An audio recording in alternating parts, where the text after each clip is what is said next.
Hello दोस्तों, आप सभी का स्वागत है लर्न विथ मनोरंजन में। तो आज का चैप्टर है मैट्रिक्स। आज हम लोग मैट्रिक्स यानी अबीहू को पढ़ेंगे कि अबीहू क्या है। तो अबीहू क्या है? मान लीजिए संख्याओं या फलनों का आयताकार क्रम विन्यास अबीहू कहलाता है। इसे अंग्रेजी के बड़े अक्षर द्वारा सूचित किया जाता है। इसके संग्रह में उपस्थित संख्या या फलन अबीहू कहलाता है। मान लीजिए, अब देखिए आप कैसे समझेंगे कि ये अबीहू है कि क्या है। देखिए अबीहू का चिन्ह आप ऐसे भी लिख सकते हैं, और ऐसे भी लिख सकते हैं। ऐसा अगर हो तो आप समझ लेना कि यह अबीहू है। तो बोल रहा है कि संख्याओं या फलनों का आयताकार यानी ये जो है आयत जैसा है ना, तो आयताकार क्रम विन्यास अबीहू कहलाता है। इसे अंग्रेजी के बड़े अक्षर द्वारा सूचित किया जाता है। यानी जब भी सूचित किया जाए तो बड़े अक्षर से किया जाएगा। यहाँ पर अगर लिखिएगा कि a = तो यहाँ पर बड़े अक्षर से, या मान लीजिए कि अभी b से भी सूचित कीजिएगा तो b छोटा नहीं लिखा है, b बड़ा लिखना है। जो भी लिखना है बड़े लेटर से सूचित करना है। तो यहाँ पर बोल रहा है कि इसके संग्रह में उपस्थित संख्या या फलन, इसके संग्रह में उपस्थित, यानी यहाँ पर 1 2 3 4 5 6 7 8 9 यहाँ पर संख्या भी हो सकता है, या बोल रहा है कि फलन, यानी फलन का मतलब यहाँ gx fx यहाँ पर हो सकता है। फलन इसी को बोलते हैं। तो यहाँ पर बोल रहा है कि इसके संग्रह में उपस्थित संख्या या फलन क्या कहलाता है? अबीहू कहलाता है। इसको जब भी सूचित करेंगे अंग्रेजी के बड़े अक्षर से सूचित करेंगे। ठीक है। अब आइए, अब हम अबीहू की पंक्ति क्या होती है। तो अबीहू की पंक्ति किसी अबीहू में अवयव की क्षैतिज अवस्था अबीहू की पंक्ति कहलाता है। तो ये अबीहू की पंक्ति समझते हैं। ये आप अबीहू का चिन्ह है जो आप इसी से आपको पता चलेगा कि यह एक अबीहू है। यहाँ पर अंग्रेजी के सबसे बड़े अक्षर से आप यहाँ पर संकेत सूचित कर सकते हैं। मान लीजिए यहाँ पर A B C D E F G H I। यहाँ पर बोल रहा है कि अबीहू पंक्ति किसे कहते हैं? किसी अबीहू में, यानी किसी अबीहू में, यह अबीहू हो गया। किसी अबीहू में अवयवों की, यानी ये जो हो गया, ये क्या है? ये सभी अव्यय है। तो अवयवों की क्षैतिज अवस्था, क्षैतिज यानी जो ऐसे हो, ऐसे यानी ऐसे जो हो उसे क्षैतिज बोलते हैं। ऐसे इसको क्षैतिज बोलते हैं। तो बोल रहा है किसी अबीहू में अवयवों की क्षैतिज अवस्था, यानी ऐसे क्षैतिज अवस्था अबीहू की पंक्ति कहलाता है। यानी क्या है? ये पंक्ति है। तो आप इसको क्या कह सकते हैं?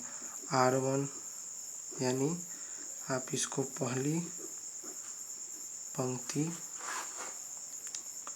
कह सकते हैं। ये क्या हो गया? ये दूसरी पंक्ति R2, दूसरी पंक्ति बोल सकते हैं। इसको R3 बोल सकते हैं, यानी तीसरी पंक्ति इसको बोल सकते हैं। R1 R2 R3। अब हम अबीहू के स्तंभ को जानते हैं। अबीहू के स्तंभ फिर एक ए से सूचित किया जाता है अंग्रेजी के बड़े अक्षर से अभिहु को सूचित किया जाता है। यहाँ पर अभिहु बना लेंगे। तो चलिए अभिहु बना लेते हैं। यहाँ पर अभिहु बना लेते हैं। इसमें अव्यय ले लेते हैं। अव्यय क्या होगा? A B C D E F G H I। देखिए अभिहु के स्तंभ किसे कहते हैं? किसी अभिहु की अव्ययों की अव्ययों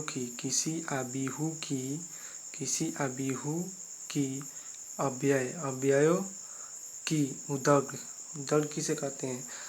ऐसे, जो ऐसे हो, इस तरह का हो, उसे उदर्ग बोलते हैं। यानी अवयवों की उदर्ग अवस्था, यानी इस अवस्था में जो हो, लंबे हो, ऐसे ऐसे, इस अवस्था को अभिहु की स्तंभ बोला जाता है। इसको आप बोल सकते हैं C1, यानी column 1, column 2, column 3, C1 C2 C3। यानी आप C1 यानी पहली स्तंभ, यहाँ पर आप इसको लिख सकते हैं दूसरी स्तंभ, यहाँ पर इसको लिख सकते हैं तीसरी स्तंभ, इसको ऐसे लिख सकते हैं। अब चलिए अब देखते हैं अभिहु की कोटि किसे कहते हैं। अभिहु की कोटि, देखिए यदि किसी अभिहु की पंक्ति की संख्या, यानी आप एक अभिहु बना लेते हैं कि किसी अभिहु की पंक्ति की संख्या, यानी आप ये आप देख सकते हैं, ये इसको बोलते हैं अभिहु की पंक्ति। इसको क्या बोलते हैं? अभिहु की पंक्ति। क्या बोल रहा है? किसी अभिहु की पंक्ति की संख्या, यानी पंक्ति की संख्या, यानी ये संख्या, ये है जो संख्या m, इसको हम क्या मान लेते हैं? m मान लेते हैं, इसको m, तथा स्तंभों की संख्या n, यानी ये क्या हो गया? ये सब पंक्ति हो गया, और ये जो हो गया, ये क्या हो गया? ये स्तंभ हो गया, ये स्तंभ हो गया। तो यही बोल रहा है कि यदि किसी अभिहु की पंक्ति की संख्या, यानी पंक्ति की संख्या m, यानी ये पंक्ति की संख्या m, और स्तंभों की संख्या n, यानी इस तरह जो रहता है इसे स्तंभ कहते हैं, यानी स्तंभों की संख्या n। तो इसको क्या बोलेंगे? m क्रस n, ऐसे सूचित किया जाता है कोटि को। कोटि को कैसे सूचित किया जाता है? कोटि को ऐसे सूचित किया जाता है। इसको क्या बोलते हैं? m को रो, यानी पंक्ति, और इसको कॉलम बोलते हैं, यानी स्तंभ। इसको क्या बोलते हैं? स्तंभ। तो किसी भी कोटि को ऐसे सूचित किया जाता है। अब चलिए अब क्या देखते हैं यहाँ पर, तो m क्रस n कोटि के अभिहु का मानक रूप देखते हैं कि कैसे लिखा जाता है। यहाँ पर देखिए इसका मानक रूप, m क्रस n का मानक रूप यहाँ पर कैसे लिखते हैं? 1A11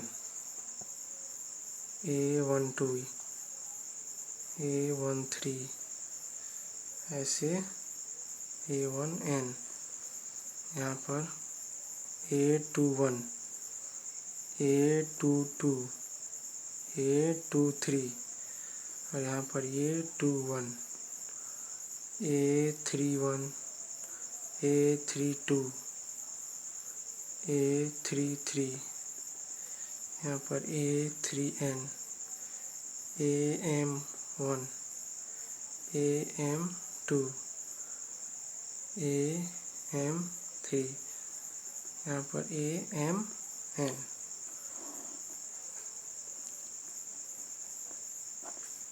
देखिए इसका क्या मतलब हुआ, A11, यानी इसको क्या बोलेंगे, इसको बोलेंगे पंक्ति, इसको बोलेंगे स्तंभ, इसको बोलेंगे पंक्ति, इसको बोलेंगे स्तंभ, यानी A11।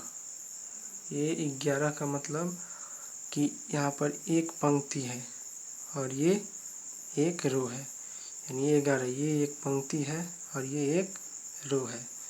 A12 का मतलब हुआ कि एक पंक्ति और दूसरा ये क्या है, दूसरा स्तंभ।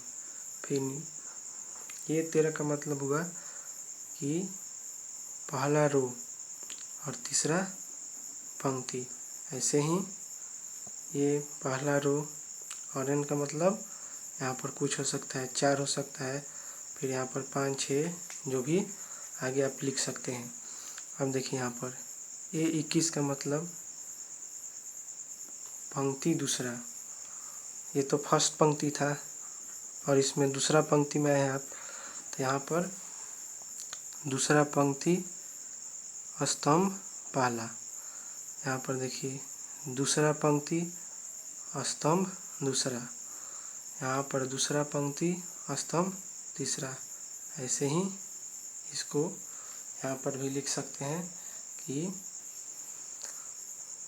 पंक्ति दूसरा और स्तंभ पर आप 2, 3 जो भी नंबर यानी आप नंबर लिख सकते हैं। ऐसे ही A31 का मतलब हुआ कि तीसरा पंक्ति, यानी ये तो पहला हो गया, ये दूसरा हो गया, ये तीसरा हो गया, यानी तीसरा पंक्ति पहला स्तंभ, पहले स्तंभ में है आप, तो क्या है इसको A31 को क्या, इसका A31 का मतलब हुआ कि तीसरा पंक्ति पहला स्तंभ। अब ये 32 का मतलब हुआ कि तीसरा पंक्ति दूसरा स्तंभ। ये 33 का मतलब हुआ तीसरा पंक्ति तीसरा स्तंभ। ऐसे ही तीसरा पंक्ति और n के जगह पर आप नंबर कोई भी लिख सकते हैं। AM1 का मतलब यही हुआ कि A और M का जगह पर आप कोई नंबर लिख सकते हैं। कोई नंबर यानी क्या, 4 लिख सकते हैं, 4 पंक्ति में है आप, और यहाँ पर 1 स्तंभ में है। अब यहाँ AM2 का मतलब यहाँ पर 4 लिख सकते हैं, चौथे रो में है आप और दूसरे स्तंभ में, यानी ये क्या है, दूसरे स्तंभ में है। ये फिर हुआ कि चौथे स्तंभ में, चौथे आप पंक्ति में है और तीसरे स्तंभ में है। इसको भी ऐसे आप M का जगह पर क्या लिख सकते हैं, 4th रो में है और कॉलम यानी स्तंभ में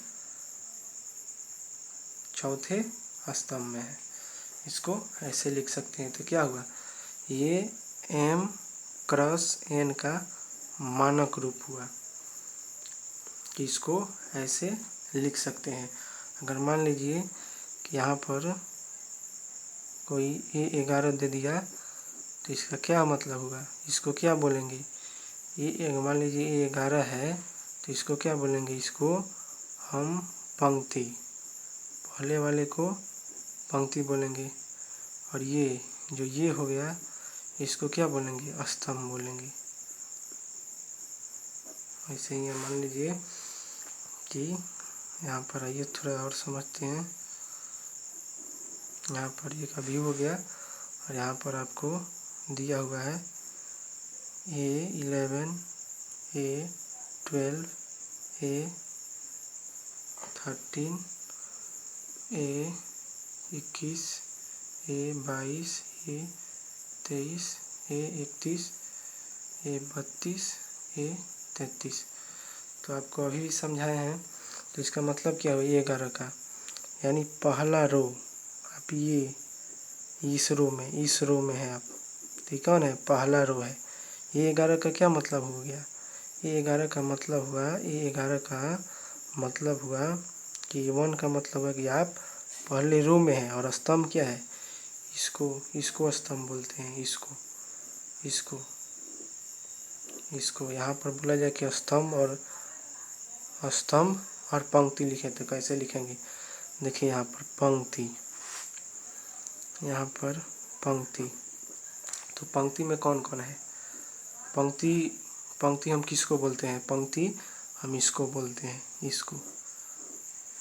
देखिए तो पंक्ति में बोला जाए कि पंक्ति लिखिए, पंक्ति में कौन कौन है, तो क्या लिख सकते हैं, A11, A12, A13। और स्तंभ बोले तो स्तंभ में क्या लिख सकते हैं, स्तंभ क्या हुआ इसका ये स्तंभ हो गया, इसका स्तंभ हो गया, यानी C1 ये हो गया, और ये क्या हो गया, ये हो गया R1। तो C1 स्तंभ में देखिए क्या लिखेंगे, A11, A21 और यहाँ पर A31।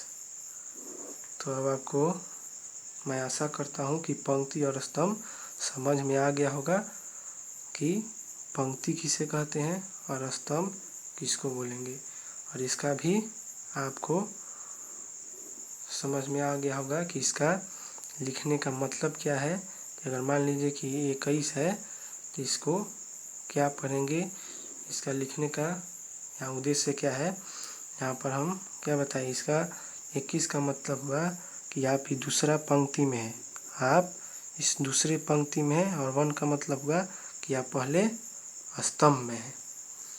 तो आइए अब देखते हैं आगे।